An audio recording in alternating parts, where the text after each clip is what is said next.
पिशाचिनी सिद्धि। ऐसा माना जाता है कि पिशाचिनी या एक अलग ही योनि है। चुड़ैल, प्रेत, डायन और भूत से पिशाचिनी अलग होती है। यह ना तो डायन होती है, ना चुड़ैल होती है, ना प्रेत होती है, और ना ही वह यक्षिणी होती है। पिशाचिनी काली शक्तियों की देवियां होती हैं, जिन्हें सिद्ध करके मनुष्य अपनी इच्छा पूर्ति करता है। माना जाता है कि पिशाचिनियों को सिद्ध करना पिशाच की अपेक्षा बेहद आसान होता है। पिशाचिनी चंचल स्वभाव की होती है और सिद्धि आसानी से प्राप्त हो जाती है।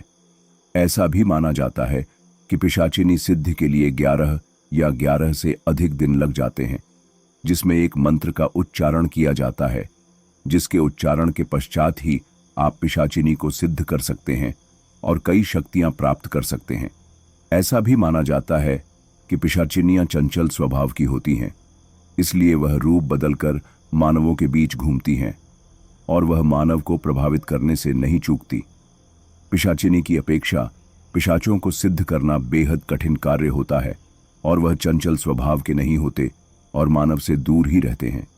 पिशाचिनी सिद्धि आसान है, पर फिर भी ऐसा माना जाता है कि कई लोग इस सिद्धि को सिद्ध करते करते मृत्यु को प्राप्त हो जाते हैं, क्योंकि वह इतना भी सरल नहीं है।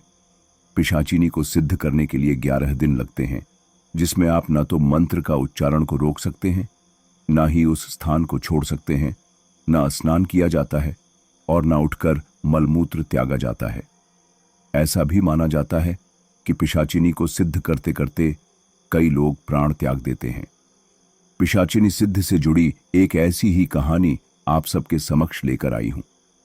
यह कथा पूरी तरह से काल्पनिक है और इसका वास्तविकता से कोई संबंध नहीं है। इसका उद्देश्य किसी भी प्रकार की विशेष सिद्धियों को प्रोत्साहित करना या उनका समर्थन करना नहीं है। इस प्रकार की सिद्धियों से दूरी बनाए रखना मनुष्य के लिए बेहतर है, क्योंकि वे प्राणघातक हो सकती हैं। और हां, इस वीडियो का निर्माण केवल मनोरंजन के उद्देश्य से किया गया है। नमस्कार मेरे प्यारे दर्शकों, मैं हूं प्रवीण और आप सुन रहे हैं हॉरर कहानी। सर्दियों का मौसम चल रहा था और खिली खिली धूप थी। सुबह सुबह पत्तों पर पड़ी ओस को जब सूरज की किरणें छू रही थीं, अत्यधिक मनोरम लग रहा था। ऐसा दृश्य सर्दियों में सुबह सुबह देखने को अक्सर मिल जाता है, पर सर्दियों की सुबह उठता कौन है जनाब? चलिए माना उठ भी जाए, पर बाहर कौन निकलता है? भारत में तो सर्दियां वैसे ही बड़ी बेदर्द होती हैं, पर हिमाचल की सर्दियां उफ क्या कहना। हिमाचल में तो सर्दियों में हवाएं और भी बेदर्द हो जाती हैं। हड्डियों को कंपकंपा देने वाली वह सर्द हवाएं अक्सर ही मन को डरा देती हैं बाहर निकलने से। राजन एक प्राइवेट कंपनी में जॉब करता था और मैनेजर था। उसका ट्रांसफर हिमाचल में हो गया था। राजन हिमाचल में नौकरी के चलते नए नए आए थे।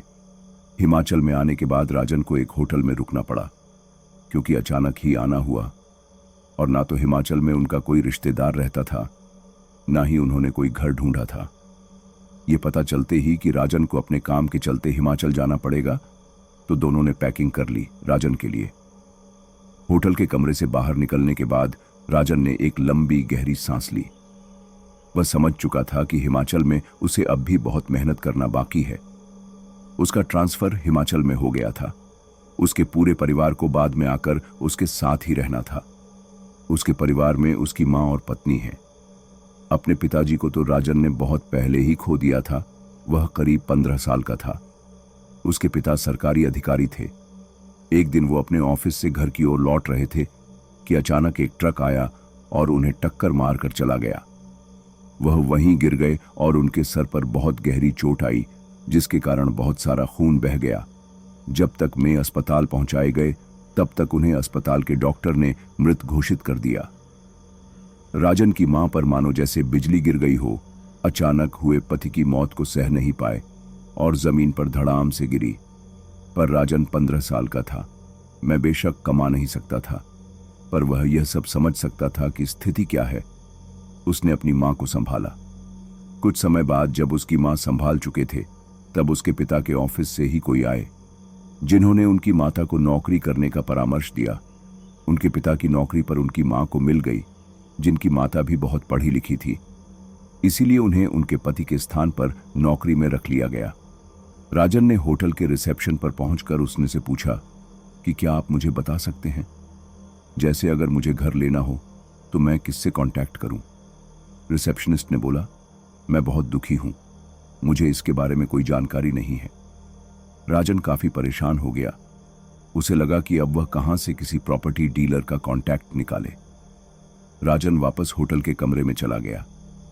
अभी काफी सुबह हो रही थी। साजन ने रूम सर्विस से अपने कमरे में अखबार मंगवाया।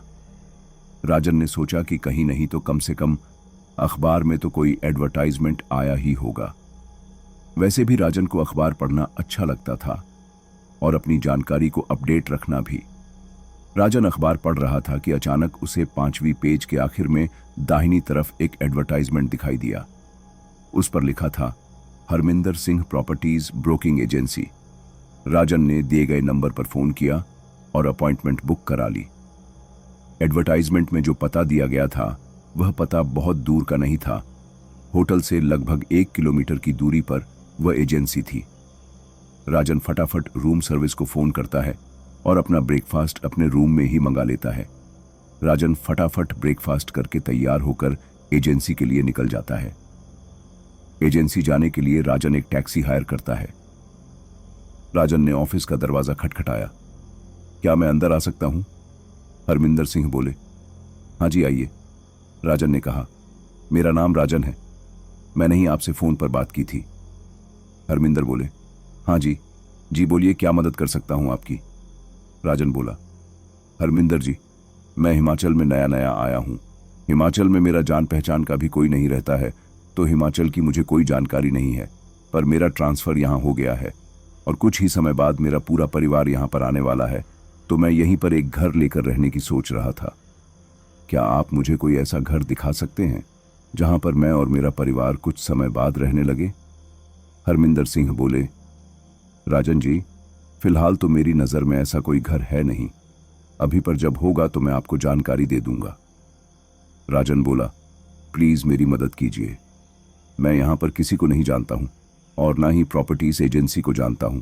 बहुत मुश्किल से आपका नंबर मुझे अखबार में मिला था, तो वहां तक आया हूं। बड़ी उम्मीद है आपसे। सर प्लीज मेरी मदद कीजिए कुछ। हरविंदर सिंह कुछ सोच में पड़ गया। कुछ देर बाद उसने बोला, एक घर है, आपके पास अगर समय है तो बोलिए, अभी हम चलते हैं। वह बहुत दूर नहीं है, यहां से करीब 2 किलोमीटर की दूरी पर वह घर है। राजन सोचने लगा कि जितनी जल्दी देख लिया जाए उतना अच्छा है, क्योंकि जितनी जल्दी देख लेगा वह इस बात से निश्चिंत हो जाएगा और अपना ऑफिस भी आराम से ज्वाइन कर पाएगा। राजन हरमिंदर सिंह की बात मान गए। राजन और हरमिंदर जी दोनों घर देखने के लिए निकल पड़े। हरमिंदर जी राजन को यह घर नहीं दिखाना चाह रहे थे, क्योंकि ये घर के आसपास एक जंगल था और वहां से कई लोगों के गायब होने की खबर मिली थी। ऐसा माना जाता था कि घर के आसपास कई लोग गए हैं जो कि कभी वापस लौट कर नहीं आए।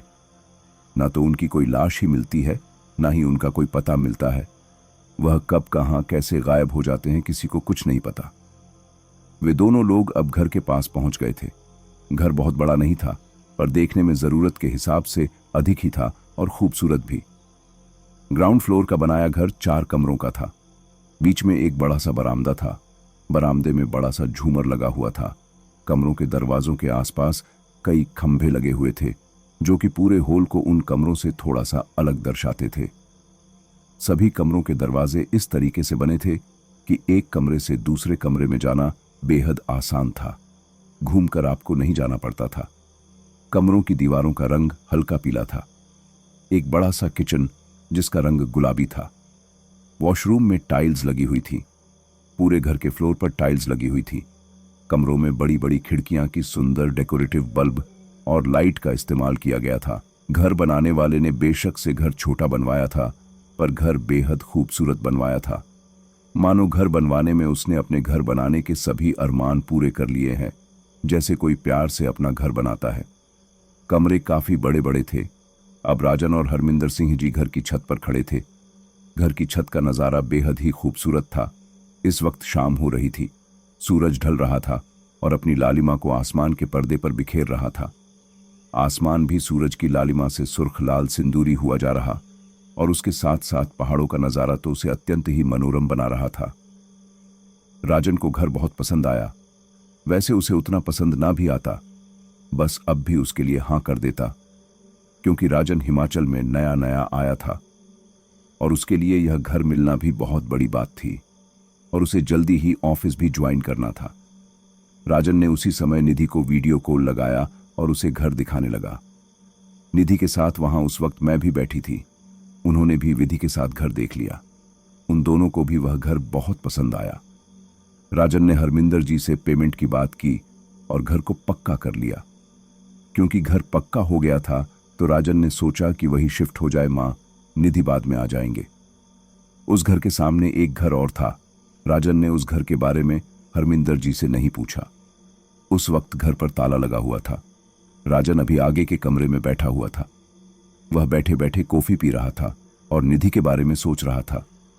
राजन मन ही मन सोच रहा था कि इतनी ठंड है, काश निधि यहां होती, वह मेरे लिए कॉफी बनाकर लाती, मुझे कॉफी खुद ना बनानी पड़ती।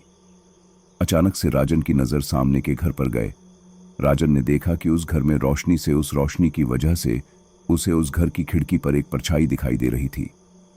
परछाई किसी औरत की थी, खुले लंबे बाल। परछाई से वह अंदाजा लगा रहा था कि उसने साड़ी पहनी हुई थी, हाथों में चूड़ियां, और इससे ज्यादा मैं कुछ नहीं समझ पाया। राजन ने मन में ख्याल आया कि जब उसने वह घर सुबह देखा था तो उस घर पर ताला लटक रहा था। फिर उसने सोचा कि कहीं गए रहे होंगे और अब आ गए होंगे वो लोग। मानवीय स्वभाव है, मन में प्रश्न आ ही जाते हैं। राजन ने सर झटक कर अपने मन से यह ख्याल निकाल दिया। वह फिर से निधि के ख्यालों में खो गया। काफी रात हो चुकी थी। राजन का खाना बनाने का मन तो नहीं था, इसलिए उसने फूड सर्विस में फोन करके घर पर ही खाना मंगवा लिया। काफी रात हो चुकी थी। राजा ने खाना खा लिया था, वह सोने जा रहा था। सोने से पहले उसके मन में ख्याल आया कि क्यों ना पहले निधि से एक बार बात कर ली जाए। राजन ने निधि को फोन लगाया। राजन बोला, हेलो, सो रही हो क्या? निधि बोली, सो रही होती तो आपका फोन कैसे उठाती? कैसे हैं आप? राजन बोला, मैं ठीक हूं, तुम कैसी हो और मां कैसी हैं? तुम लोगों ने खाना खा लिया? निधि बोली, हाँ, हम भी ठीक हैं और हम लोगों ने खाना खा लिया है, मां सो गई हैं। राजन ने कहा, ठीक है, तुम भी सो जाओ, मैं भी सो जाता हूं। सोच रहा हूं घर मिल गया है तो कल से ही ऑफिस ज्वाइन कर लूं। राजन सुबह सुबह ऑफिस पहुंच गया और उसने अपनी अटेंडेंस वहां पर लगा दी। राजन के लिए सुबह सुबह ऑफिस जाना है, इसलिए भी आसान हो गया था क्योंकि उसने उसी शहर में होटल लिया था जहां पर उसका ऑफिस था। ऑफिस में कब दिन बीत गया पता ही नहीं चला। काम में व्यस्त रहते रहते राजन का वक्त कैसे कट जाता था उसे पता ही नहीं चलता था। शाम हो गई थी और राजन अब घर के लिए निकल गया था। रास्ते से ही राजन ने खाने के लिए कुछ खरीद लिया था क्योंकि वह आज भी खाना नहीं बनाने वाला था। राजन के मन में ख्याल आया था कि उसे अभी यहां शिफ्ट नहीं होना चाहिए था, उसे होटल में ही रुक जाना चाहिए था। जब मां और निधि आती तब है इस घर में उन लोगों के साथ आ जाता। राजन घर पर पहुंच गया था। वह खाना निकाल रहा था कि उसके मन में निधि का ख्याल आया कि कैसे निधि उसके लिए खाना परोसा करती थी। उसे वह दिन याद आने लगे जब वह मां और निधि के साथ था। अचानक से घर के दरवाजे की घंटी बजी। राजन के मन में अनेकों ख्याल आने लगे। इतनी रात को कौन आया होगा? यहां तो मुझे कोई जानता भी नहीं, मेरा कोई परिचय कभी नहीं है और कोई ऐसा परिचय वाला भी नहीं जिसमें खबर दी हो कि वह आ रहा है मुझसे मिलने। इतनी रात को कौन होगा? राजन अभी अपने ख्यालों में डूब उतर ही रहा था कि दरवाजे की घंटी फिर से बजी। राजन अपने ख्यालों से बाहर आया और दरवाजा खोलने के लिए उठा। राजन ने दरवाजा खोलकर देखा तो वहां पर एक बेहद खूबसूरत औरत खड़ी थी। उसने साड़ी पहनी हुई थी, लंबे लंबे काले घने बाल थे, कानों में बड़े बड़े झुमके, हाथों में लाल खनखनाती चूड़ियां, पैरों में पायल, माथे पर एक बड़ी सी बिंदी, आंखों में काजल, होठों पर लिपस्टिक, बड़ी बड़ी काली आंखें और एक लंबे पतली सी नाक, चेहरे का आकार लंबा, रंग गोरा। उसे देखते ही मानो राजन के होश उड़ गए। राजन आंखें फाड़े उसे देखने लगा। राजन को यकीन ही नहीं हो रहा था कि उसके सामने इतनी खूबसूरत औरत खड़ी है, मानो स्वर्ग से अप्सरा उतर आई हो। राजन को हंसने की आवाज आई। राजन ने कुछ असहज महसूस किया और फिर हकलाते हुए कहने लगा, जी जी जी, आप कौन? उसने जवाब दिया, जी, मैं आपकी पड़ोसन, मेरा नाम माया है। मैंने सुबह सुबह आपको देखा था। कल आप यहाँ नए नए आए हैं और अकेले हैं तो खाना नहीं बना पाए होंगे, इसीलिए मैं आपके लिए खाना बनाकर लाई हूँ। राजन बोला। जी जी धन्यवाद। राजन ने उन्हें कहा कि जी, खाना तो मैंने नहीं बनाया, पर मैं बाहर से लेकर आया हूँ। आपका बहुत बहुत धन्यवाद कि आपने मेरे लिए इतनी तकलीफ उठाई। आप अंदर आइए ना। पायल की छन छन आती आवाज के साथ माया ने राजन के घर में कदम रख दिए थे। माया आंखें भरे पूरे घर को देख रही थी, मानो अपनी आंखों में समा लेना चाहती हो। राजन ने माया से कहा, जी बैठिए, क्या लेंगी आप? माया ने पहले राजन को घूरा, उसके बाद वहीं पड़े कुर्सी पर बैठकर कहा कि कुछ नहीं, मेरा घर पास ही में है, मुझे लगता है कि मुझे चलना चाहिए। उसने मुस्कुराकर अभिनंदन किया और चली गई। राजन निधि के ख्यालों से अब माया के ख्यालों में खो गया। उसे पता ही नहीं चला कि कब माया को पहली बार देखना ही उसके अंदर इतने बदलाव को ला दिया। माया मानो उसके दिल पर छा गई थी। यही तो माया भी चाहती थी, इसीलिए तो वह राजन से मिलने गई थी। राजन की जिंदगी में माया का अचानक आना एक नया मोड़ लेकर आया था। उसकी मासूमियत, खूबसूरती और दिलचस्पी ने राजन को गहरे असर में डाल दिया था। अब वह न केवल अपनी पुरानी यादों में खोया हुआ था, बल्कि माया के बारे में सोचने लगा था। माया का रवैया और उसके पीछे छिपी रहस्य की धुंध ने राजन को एक अजनबी सी दुनिया में खींच लिया था। क्या माया का राजन के जीवन में आना केवल एक संयोग था, या फिर इसके पीछे कोई गहरी राज छिपी थी? दोस्तों, इस कहानी को आगे और बढ़ाया जाए, इससे पहले मेरी आपसे एक गुजारिश है कि आप में से बहुत से लोग वीडियो को पूरा देखते तो हैं, लेकिन ना ही तो कमेंट करके ये बताते हैं कि उन्हें वीडियो कैसी लगी, और ना ही चैनल को सब्सक्राइब करते हैं। अगर आपको वीडियो अच्छी लगे तो चैनल को कृपया करके जरूर सब्सक्राइब करें, क्योंकि आपका ये छोटा सा सहयोग हमें आपके लिए ऐसी ही कहानियां लाने के लिए प्रोत्साहित करता है। और अगर वीडियो अच्छी ना भी लगे तो कमेंट करके बताएं कि वीडियो में क्या कमी है, ताकि हम आगे आने वाली वीडियोस में सुधार कर सकें। तो आपका ज्यादा समय न लेते हुए कहानी को शुरू करते हैं। सुबह हो चुकी थी। राजन अभी भी कमरे में सोया था, तो सूरज की किरणें उसके चेहरे को छू रही थी, जिसके कारण राजन की नींद उड़ गई। राजन अंगड़ाई लेता हुआ उठने लगा और आंखों को मसलने के बाद वह बाहर का नजारा देखने लगा। उसने खिड़की खोली तो उसके घर के सामने एक घर बना हुआ था और उसके पीछे बहुत सारे पेड़ पौधों थे और उनके पीछे से पहाड़ दिखाई दे रहे थे। सुबह सुबह ऐसा नजारा देखते ही राजन की नींद तो खुली ही, बल्कि मुस्कुराहट भी खिल गई। ऐसी नजारे वाकई बेहद ही खूबसूरत लगते हैं। राजन बिस्तर से उठा और अपनी जैकेट पहनी। इसके बाद राजन किचन में गया और उसने अपने लिए कॉफी बनाई। राजन ने अपने हाथ में अपनी कॉफी पकड़ा और खिड़की के सामने आकर बैठ गया और कॉफी पीते पीते वहां के नजारे का आनंद लेने लगा। राजन ने निधि को वीडियो कॉल किया। उससे बात करने के बाद वह तैयार हुआ, ब्रेकफास्ट किया और ऑफिस के लिए निकल गया। घर से निकलने के बाद राजन ने पहली बार देखा कि उसके घर के सामने एक घर है और घर के दाहिनी तरफ एक चौड़ी सी सड़क जाती है। बाईं तरफ एक घर है, सड़क के उस तरफ एक मंदिर बना हुआ है और उस तरफ एक कतार में कई सारे घर बने हुए हैं। लेकिन अगर राजन के अगल बगल आस पड़ोस की बात की जाए तो उसके आस पड़ोस में ज्यादा घर नहीं बने थे। बस सामने एक ही घर बना हुआ है और उसके आसपास पेड़ पौधे, कुछ पार्क वगैरह बने हुए हैं। ऑफिस में काम करते करते कब पूरा दिन निकल गया राजन को पता ही न चला और अब अंधेरा होने लगा था। वैसे भी सर्दियों के दिनों में अंधेरा कुछ ज्यादा ही जल्दी हो जाता है।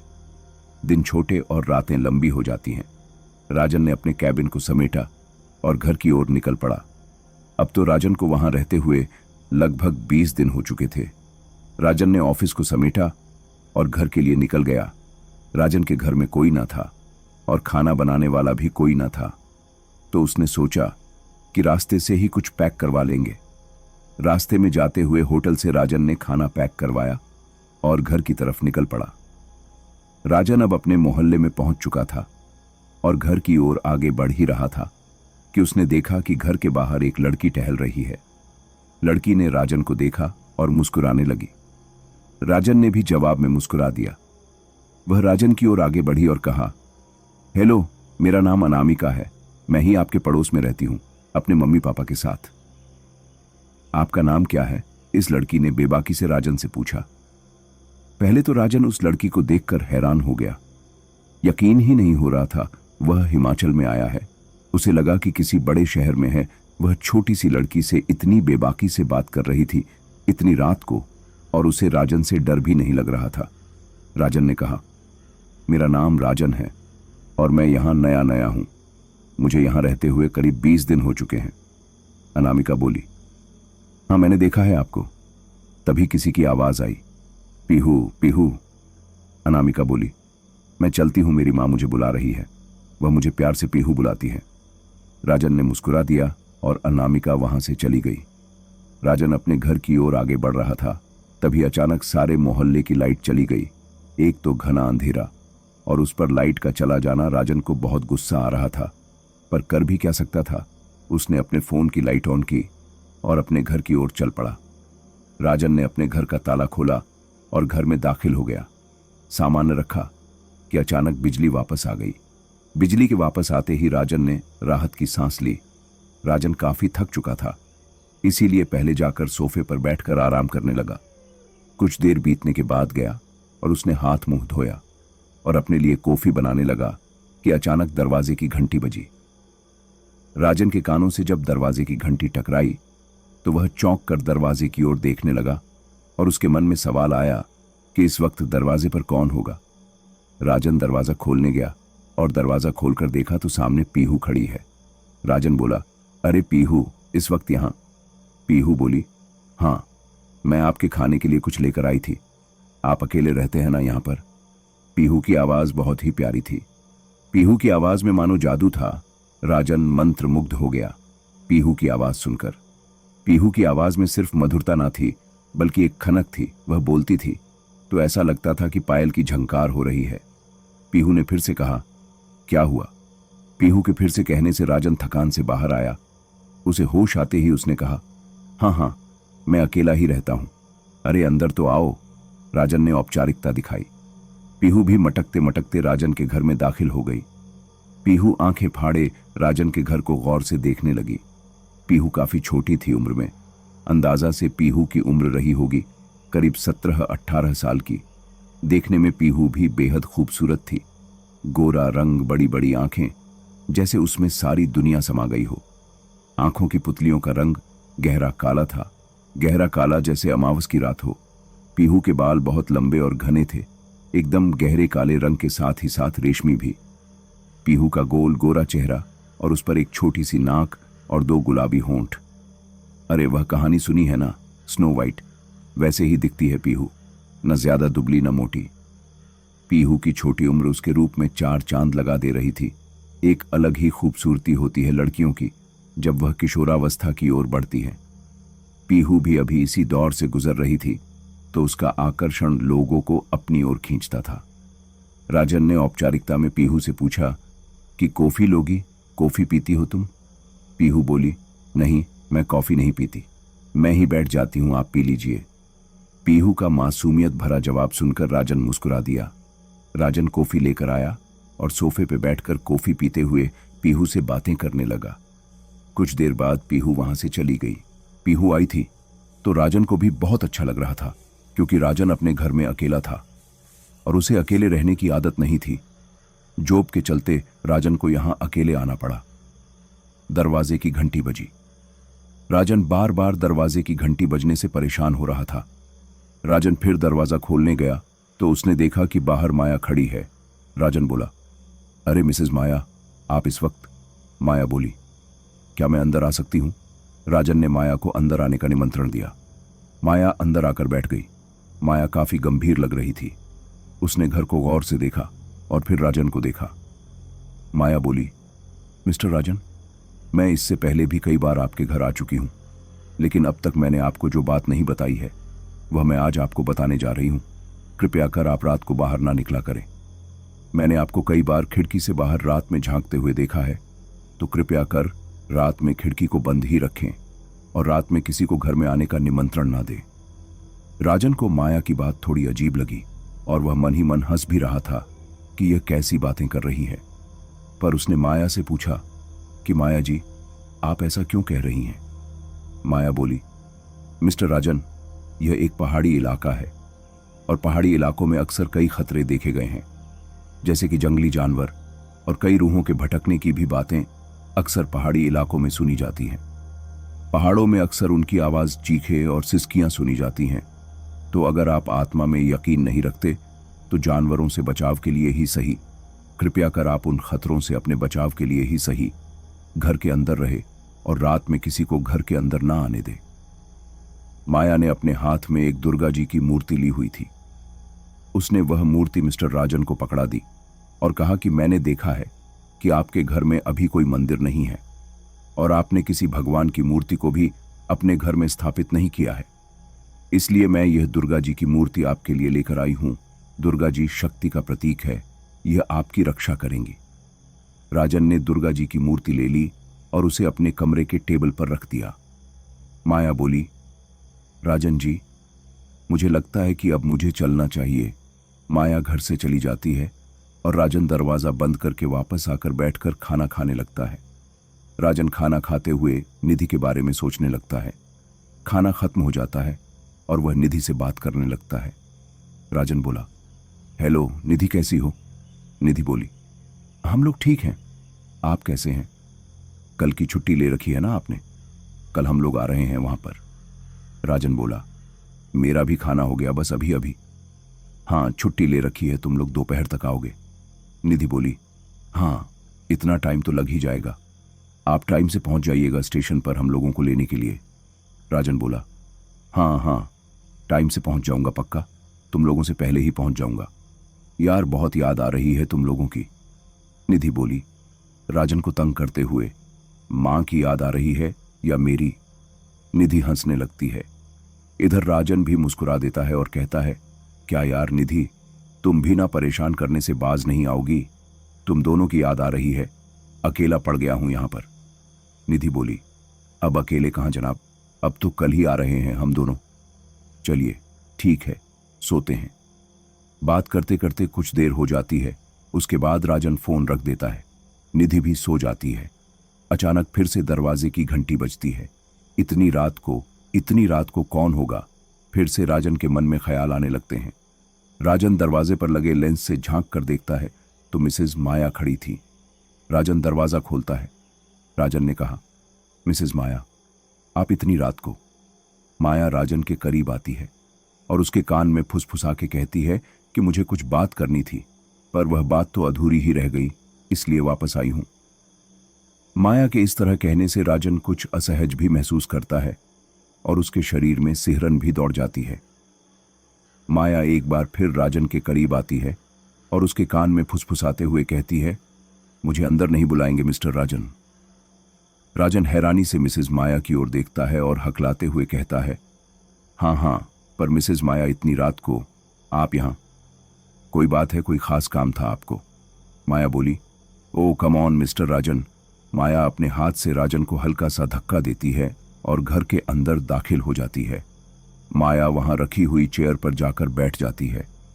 राजन भी वहीं रखी चेयर पर जाकर बैठ जाता है और माया को देखता है कि जैसे वह कुछ कहने वाली हो। माया उठकर राजन के करीब आती है। वह राजन के पास बैठ जाती है। राजन की आंखों में आंखें डालकर देखने लगती हैं। माया का एक हाथ राजन के सीने पर था और दूसरे हाथ की उंगलियां अब राजन के चेहरे पर थीं और माया का चेहरा और आंखें सिर्फ राजन पर टिकी हुई थीं। वह एक टक राजन को देखे जा रही थी और राजन भी एक टक माया को। राजन की आंखें बड़ी हो गई थीं। राजन इतने करीब से माया के चेहरे को देख रहा था। राजन बहुत ज्यादा अजीब और असहज महसूस कर रहा था। उसे यकीन ही नहीं हो रहा था कि माया उसके इतने करीब है। राजन की सांसें ऊपर नीचे हो रही थी। माया तो ऐसे ही बहुत खूबसूरत है, स्वर्ग की अप्सरा की तरह। माया का लंबा चेहरा, बड़ी बड़ी काली काजल से भरी आंखें, लंबी पतली सी नाक, दो मध्य आकर के होंठ जिन पर सुर्ख लाल रंग की लिपस्टिक लगी हुई थी।